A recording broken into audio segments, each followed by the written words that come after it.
Welcome Yashwant. Yashwant Deshmukh is a writer and founder-director of Sea Voter. Arunabh Saikia, who is the assistant editor with Scroll. Jayashree from Chennai. And Raman Kirpal and Anand, Vardhan. Majority of the peace processes they become a success only when the females lead.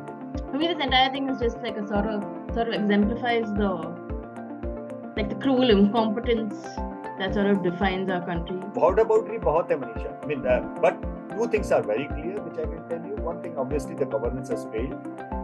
Given a chance, the state should be under the president rule and given to the army, and till it is settled down. It's a war zone. That's what it is. It's a very common sense argument. I didn't think it through while writing it. It's a kind of thing that you write when you have to write something. Thanks. So we're very happy to host your pieces where you write just something to write. Welcome to Chhota Hafta. Now, Chhota Hafta is but a small, chhota version of a complete weekly podcast, Newslaundry Hafta. The Newslaundry Hafta is where you get the week's news, what made the headlines, what didn't make the headlines, but the full version is available to subscribers only. And I don't mean YouTube subscribers, although YouTube subscribers are also very welcome, very, very grateful to you, but also to Newslaundry subscribers, the paying subscribers who pay to keep news free. So you can also become a paying subscriber by clicking the subscription link. Now, what do you get if you're a paying subscriber? You get access to all our paywall content, all interviews, podcasts, and importantly, you get access to a full unedited Hafta, where you not only get to hear the week's news, but you get to hear the Newslaundry editors' positions on matters. You get to see their biases, what are their prejudices.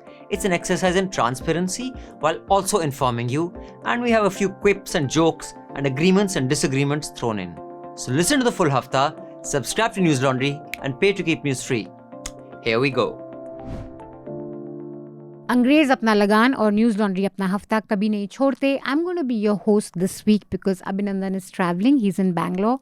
So he's not going to be here, and therefore I am here. We're recording this show on a Thursday afternoon, a rather grim Thursday afternoon, because we've seen some very harrowing visuals emerge from Manipur last night. If you follow news or if you are in the business of news, it's very unlikely that those visuals would have escaped your attention. They're all over social media. They've been reported now.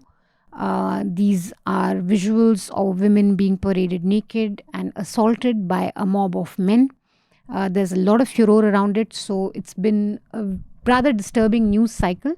We were actually going to discuss India at great length, but then this just happened last evening, and we thought we have to discuss it and we have to talk about what has happened in Manipur and focus our attention on that. We have begun the international delivery of our merchandise. So all the Karare Chane cups and the amazing Stay Mad t-shirts and pay to keep news free stuff you can get. If you're based out of India, you go to the link kadakmerch.com/collections/newslaundry. So we're on kadakmerch.com.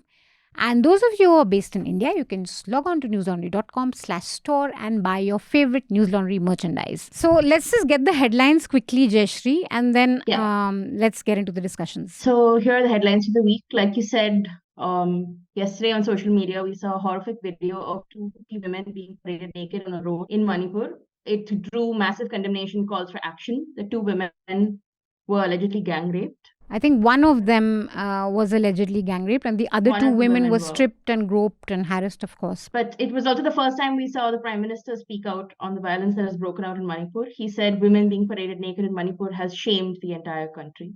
So we'll discuss that in a bit. There's also this debate around the visuals that have come out. Should you be playing it? Should you not be playing it? The government of India has told Twitter that, you should be pulling down these videos. But one could argue that if, unfortunately, had this video not come out, we wouldn't have woken up to it, and the governments, both in the center and the state, wouldn't have been put under pressure in the way that we see them today for the first time on Manipur. So unfortunately, everywhere I also find a common thing in conflict areas that women are more or less, used in most of the conflicts as, some kind of a leverage or something. It's so unfortunate, and it pained yesterday. And coming from Uttar Pradesh, the point that you made, that thank God for social media that this got cleared up, because if there were, when we were growing up, if there were mobile phones with cameras at that point of time, I think every week would you have seen these kind of images for where Dalit women would have been harassed and paraded naked, That's why visuals are really important. And if you say that if social media wouldn't have been there, then probably that kind of outrage wouldn't have been there either. I mean, I watched it once and I just had to keep my phone aside. I mean, I hadn't seen anything, that kind of embodies evil in that fashion as the video does. Right. So yeah, I mean, it was a punch to the gut. The question of the visuals itself, right? We had like a lot of when we were publishing the story in the evening yesterday, a lot of debate and discussion and disagreements in the newsroom over whether we should, take a screenshot we should take a screenshot or not. What we finally kind of agreed, on was the fact that the visuals. The starkness of the visuals is what makes the story, right? After seeing this photograph, I mean, it's an absolute shock, and it has hit the conscience of the country. The Supreme Court has taken suo motu note of it, where the Chief Justice has said, "Ki either you do something or we'll take an action." So, and Prime Minister has, for the first time after say 2 months, over a 2-month long civil war, so Prime Minister has also spoken about it. And Parliament, I think, has started today. So I think this is going to be the, the most burning issue to be discussed. It will finally find a way. It will find a way. So I think in these times, these kinds of expectations that something would be swept under the carpet is a bit anachronistic in some sense. Also, there is this. I would not say it rush, but there is this need for a defining image, and it fits into that. So this is what it takes, that you need to achieve viralness on social media, right? Like, it shouldn't take a video being viral, that goes without saying. And yes, horrific images have this very sort of visceral impact, but the conscience of the media, the politicians, and I mean, like, the commentariat in general shouldn't be so hardened that we need this sort of visceral horror to express a level of outrage. Like, this horror has gone on since May. We are realizing the depth of the crisis because we have watched one videos, and there are thousands of incidents that are not documented in videos. What we're seeing now is damage control. We're seeing leaders speaking out, taking action, talking about it, tweeting about it. We know the monsoon session now will be derailed because the opposition will ask for a discussion on this. It is unlikely to be granted. And somewhere down the line, it seems that the BJP is now, they're great at winning elections. And we all, that is just something that the media focuses on a lot. Chanakya Niti, stellar narrative and everything. But after winning elections, there's something called governance, which it seems in this case and in some other cases that the approach is to manage it.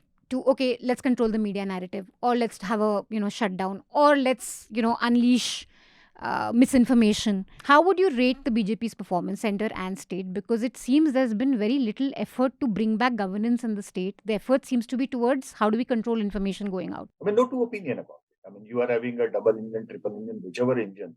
But the thing is that if the engines are not working in one direction, or if engines are just wrecking in one direction, whichever way it is, the Manipur situation is out of control. They have failed big time.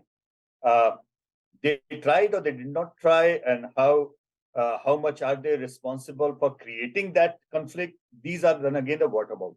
I mean, I'm not going into that. You were voted in, you got a situation in your hand, no matter how old it was or how new it was, you should have governed and you should have tried to find a solution to it. You have miserably failed.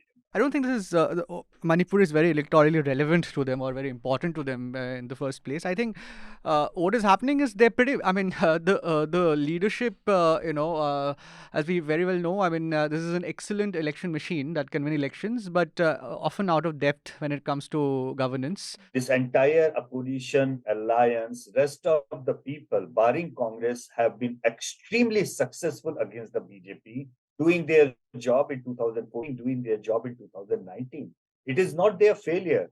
They have been doing it rather well. They did not need an alliance. Stalin doesn't need an alliance to win Tamil Nadu. Mamata doesn't need an alliance to win West Bengal. So what I'm simply trying to say, this entire arithmetic equation and the chemistry of this opposition, people may talk about it a lot, but take it in writing.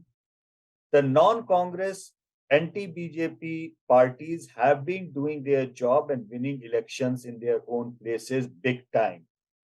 They have got their vote, they have done their job. BJP is in power, Modi is prime minister, not because of failure of these opposition parties. It is purely because failure of Congress and Congress alone. I think not having a face is strategic for two reasons. That it makes it easy to bring more players in the fold, and also they don't want to play into the hands of BJP where Mr. Modi would be juxtaposed against any player. But the downside is that it will be seen as a seed of instability. So that is how the larger alliances attack, or the more solid alliances attack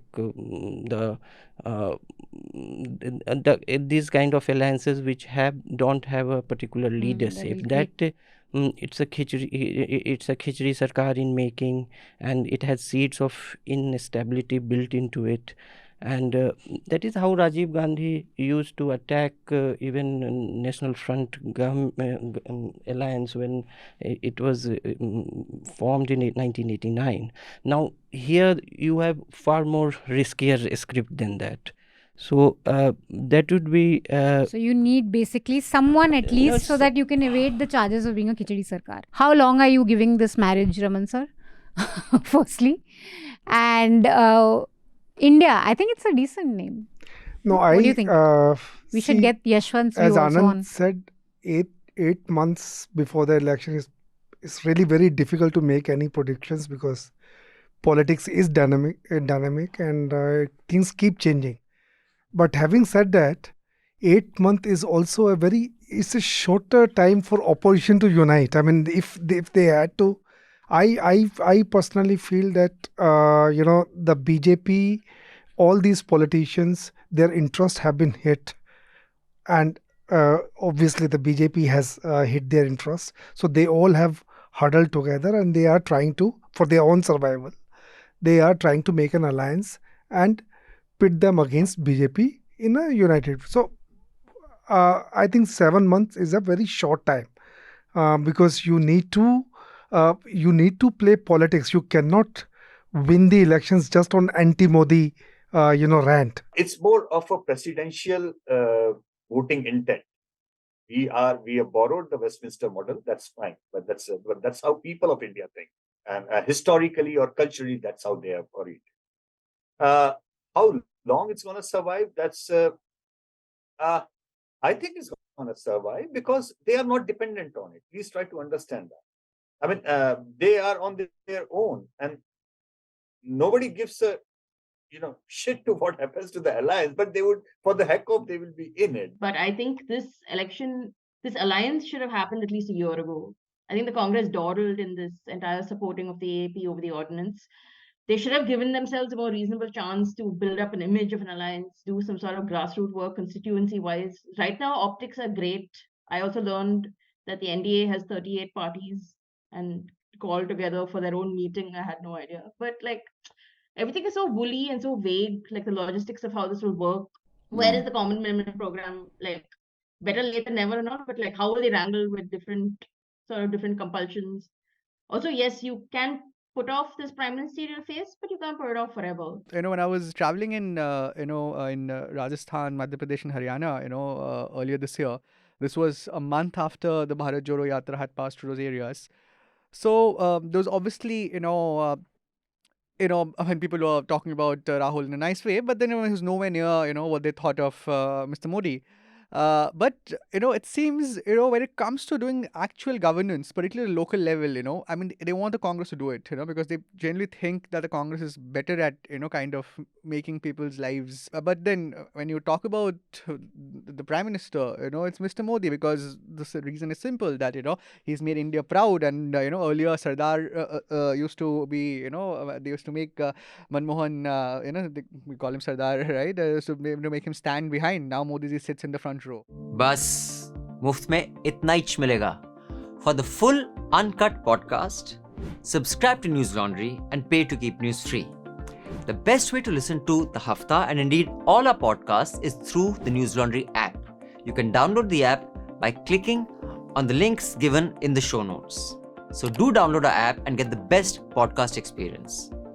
And also pay for news and support a new news media ecosystem that Newslaundry is trying to encourage, where we are accountable to you because we run on contributions that you make.